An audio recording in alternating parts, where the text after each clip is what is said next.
2,5 hodiny cesty, 234 km pre cca 3 hodiny hry. Oplatí sa kvôli tomuto cestovať cez pol Slovenska? Poďme si to zistiť, pretože toto je recenzia na Madbox Arénu.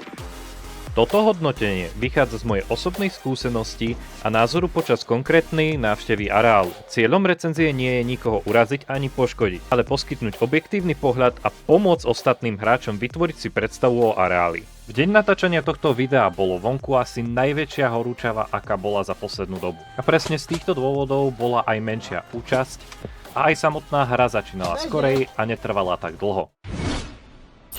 Veľkosť hracej plochy. Tento areál síce nepatrí medzi najväčšie, ale nikdy neplatí, že na veľkosti až tak nezáleží. 3 body. Malý areál, ale veľa akcie. Presne ten typ miesta, kde sa dlho nudiť nebudete. Projektant tejto budovy zrejme dostal zaplatené za každú priečku navyše. CQB potenciál hodnotím na 4 z 5 bodov. Budova má prízemie a 2 poschodia a organizátori využili doslova každý meter štvorcový. Veľké miestnosti rozdelili na menšie sektory, čo vytvorilo možnosti úzkých chodieb a rohov na prestrelky. Občas to trochu pôsobí stiesnenie, ale z pohľadu CQB je priestor využitý na maximum. Ak máte radi otvorené priestory, pripravte sa na menší šok, tu budete kamaráti hlavne so stenami. Najväčším priateľom snajpera bude jeho záložka. OSB potenciál hodnotím na 1 z 5 bodov. Areál síce ponúka aj vonkajšie priestory, no tie sú pomerne kompaktné a neumožňujú streľbu na väčšiu vzdialenosť. Najdlhšie prestrelky sa tu môžu pohybovať približne okolo 40 metrov, takže priestory viac vyhovujú útočným puškám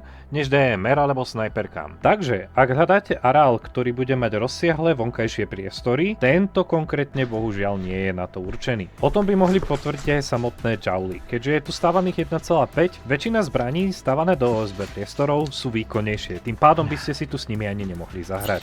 Jediné miesto bez krytia bude asi parkovisko. Aj toto som tu chcel spomenúť asi iba ako vtip, pretože organizátori si to tu zabezpečili veľmi dobre a majú prichystané plachty, ktorými by vedeli celé OSB zakryť v prípade, že by bola pravdepodobne aktívnejšia hra. Krytie hodnotím na plných 5 z 5 bodov. Ako som už spomínal pri CQB a OSB potenciáli, krytie je v tomto areáli naozaj dostatok. Ak vás tu niekto vyradí, nebude to preto, že ste sa nemali za čo skovať, ale skôr preto, že vám niečo vytrčá. Ak vám nevidie plán A, nezúfajte, tu máte pripravený plán B, C aj D. Variabilitu trás hodnotím na plných 5 z 5 bodov. Za mňa je to jedna z najdôležitejších vlastností každého airsoftového areálu. Nemáte pocit, že ste odkazaní len na jeden koridor alebo jediný útok. Dáva vám možnosť vybrať si tú vlastnú. A presne toto ten areál robí. Camping na jednom mieste v rohu, veľa šťastia. O chvíľu vás totižto vie niekto obísť aj z druhej strany. Respawn je miesto, kde chcete dostať druhú šancu. Nie druhý zásah. Respawny hodnotím na 2 z 5 bodov. Ich umiestnenie mi osobne veľmi nesedelo. Na začiatku hry sme využili iný respawn, no po smrti sme sa presúvali na respawny umiestnené pri budovách. Tieto respawny mali aj veľmi blízko vstúpiť do budovy, takže pri vychádzaní z respawnu sa hráči pomerne rýchlo dostali späť do kontaktu s protivníkom. V niektorých situáciách to pomaly pôsobilo až na neumyselný spawn camping, alebo aspoň nepríjemný tlak na hráčov hneď po oživení. Organizátori sa snažili vyriešiť tento problém zavedením nestreleckých zón. Nestrelecké zóny boli označené takými červeno-žltými páskami zavesenými na rámoch dverí a proste každý, kto by bol v tejto zóne, je v bezpečí a nemôžu na seba v týchto zónach útočiť. Nemôžu z tých zón strieľať von a ani po týchto ľuďoch nemôžu strieľať do zón dnu. Taká patová situácia. Lenže tieto zóny zabezpečovali akurát tak nekempenie na vstupe do budovy. Z môjho pohľadu tie bezpečné zóny by tam nemuseli mať úplne ani taký zmysel, pretože kempiť sa ten vstup do budovy vedelo aj o zónu mimo a mimo toho samotné respawny by mi skôr sedeli, kebyže sa situujú niekde v polke medzi originálnymi respawnami a počiatočnými respawnami práve v OSB priestoroch. Tým pádom samotný prienik ku budovám alebo také vykempovanie hneď po výstupe z budovy by nemuselo často vznikať, ale to už nechám na posúdení samotných organizátorov. Nejedná sa o novostavbu s kolaudáciou z minulého týždňa, ale svoj účel plní veľmi dobre. Stav budovy hodnotím na 4 z 5 bodov. Budova je vo veľmi dobrom zachovalom stave a ako som už spomínal pri CQB potenciáli, ponúka výborné množstvo možností na hru. Jediný bod strhávam za niektoré dodatočne postavené priečky, ktoré pôsobia o niečo menej stabilnejšie v porovnaní s pôvodnou konštrukciou budovy. Nie je to nič, čo by zásadne kazilo zážitok, ale pri pohybe je dobré to mať na pamäti. Celkovo však budova pôsobí udržateľne a je vidieť, že sa o ňu v areáli starajú. Tu neplatí brácho, mám určite do limitu. Tu rozhoduje chronograf. Meranie zbraní hodnotím na plných 5 z 5 bodov. Organizátori totižto preferujú meranie zbraní s 0,28 a to do limitu 1,5 joule. Má to docela dosť veľký zmysel, pretože sa hrá vo väčšine prípadov na blízke vzdialenosti aj z dôvodu toho, že areál, ako už bolo spomenuté, je jeden z tých menších. Ak ste po briefingu nepokopili pravidlá, problém už pravdepodobne nebol na strane organizátora. Kontrolu pravidel hodnotím na plných 5 z 5 bodov. Organizátori si dali záležať na tom, aby všetci hráči presne vedeli, ako to u nich funguje. Počas briefingu vysvetlili všetky dôležité pravidlá a nevynechali nič, čo by mohlo počas hry vyvolávať zbytočné otázky alebo nedorozumenia. Vďaka tomuto mal každý jasno v tom, čo je povolené, čo nie a ako bude celá akcia prebiehať. Ku nebezpečným predmetom by som povedal iba to, že ak nie ste dostatočne vysokí na to, aby vaše čelo našlo každý rám, tak potom tu nemáte žiaden problém, 5 z 5 bodov. Aspoň som sa nemusel báť, že si tu máme nejaký kúsok železa brúsi hrdzu. Riziko pádu si tu na vás určite počká. Nie ale také, ako by ste čakali pri väčších areáloch. Nepadáte tu určite do veľkej hĺbky, ale rozhodne sa tu vždycky môžete zaseknúť v prekvapení na jednom mieste, ktoré keď je veľmi tmavé, tak tam vždycky padnete. Na to, ako častokrát ma toto miesto prekvapilo, tak to tu musím spomenúť, preto dávam 4 z 5 bodov. Toto miestečko si na vás vždycky počká na hlavnom poschodí v strede budovy. Briefing nebol na Oscara, ale po jeho skončení každý vedel, kam ide a čo má robiť. 5 z 5 bodov. Nebol to školský výklad na 2 vyučovacie hodiny a to si cením. Komunikácia s organizátormi bola skvelá. Vždycky vedeli si nájsť na vás čas, aby vám zodpovedali vaše otázky a aj to so štipkou humoru. 5 z 5 bodov. Na toto by som aj podotkol, že sa vzťahuje aj komunikácia cez Facebook, kde není problém, aby vám zodpovedali akékoľvek otázky ešte aj priamo predtým, než by ste im vôbec prišli na akciu. Najlepšie vyriešený problém je ten, ktorý vôbec nevznikne. Riešenie problémov hodnotím na plných 5 z 5 bodov. Počas celej akcie nevznikla žiadna situácia, ktorá by si vyžadovala zásah organizátorov. A presne takto by to malo na dobre pripravených akciách vyzerať. Všetko prebiehalo plynule, bez konfliktov a zbytočných komplikácií. Jediný problém, ktorý ma tak napadá, bolo samotné teplo a to už organizátori riešili od samého začiatku tým, že poskytli pitnú vodu a aj prístrešie, kde by sa dalo schovať pred horúčavou do tieňa.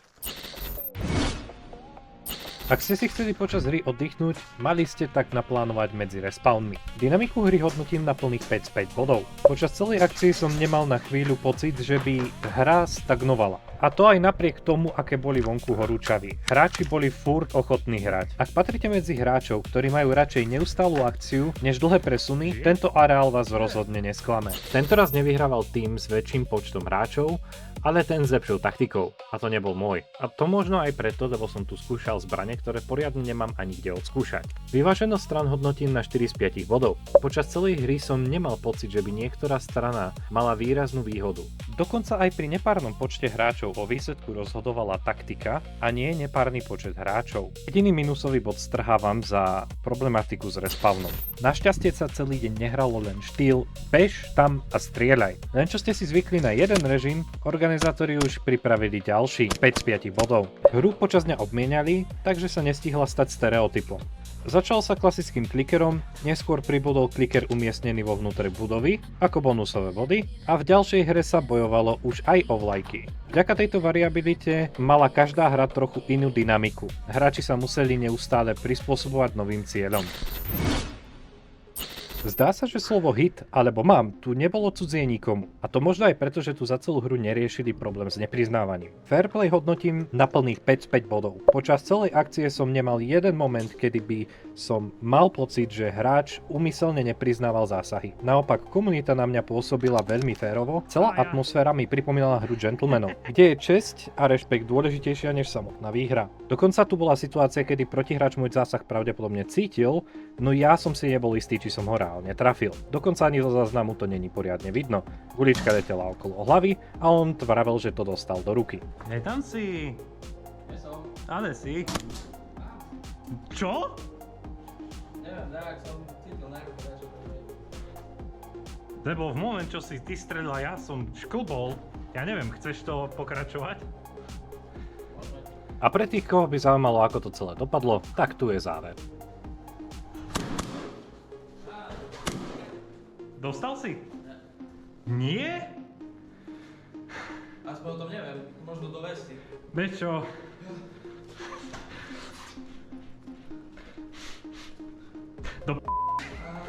Vyhral si, Fer.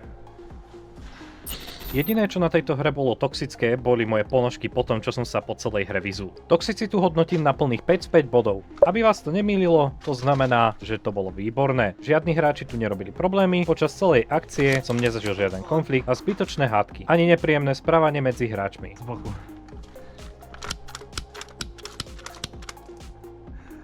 Ty si mal šťastie. Ja som mal šťastie. Idem. Čo sa stalo? Nazdý! Ja? Nazdý! Celá komunita pôsobila priateľsky, rešpektovala ostatní a vytvorili veľmi priateľnú atmosféru. Presne takto by to malo vyzerať na každom airsoftovom ihrisku a akcii. Ak by som mal jedným slovom opísať celkovú atmosféru hry, tak by to bolo Teplo. a presne z tohto dôvodu dávam celkovej atmosfére hry 4 z 5 bodov. Ale nie, robím si srandu. Keďže som na začiatku spomínal, že kvôli tejto nezvyčajne vysokej teplote to nemôžem počítať do bodovania, tak to aj berem späť 5 z 5 bodov. Jediný, kto hral ten deň proti všetkým, bolo to pečúce slnko. Takže na základe ASA to v závere vyzerá takto.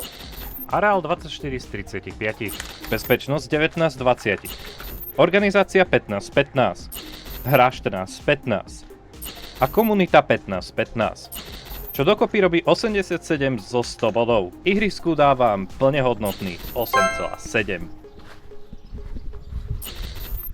Toto bude odo mňa na dnes všetko. Ak ste na tomto areáli už niekedy hrali, napíšte mi do komentárov, či s mojím hodnotením súhlasíte, alebo by ste niektoré kategórie ohodnotili inak. Rád si prečítam každý komentár. Už dlhšie som si totiž dal predsavzatie, že by som rád prešiel každý jeden airsoftový areál na Slovensku. A už keď to tak urobím, prečo nie rovno aj recenziu?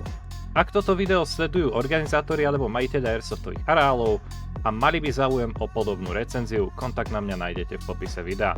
Najbližšie sa pravdepodobne vidíme na otváračke Fake Town. Tak sa vidíme pri ďalšej recenzii. Nazdar.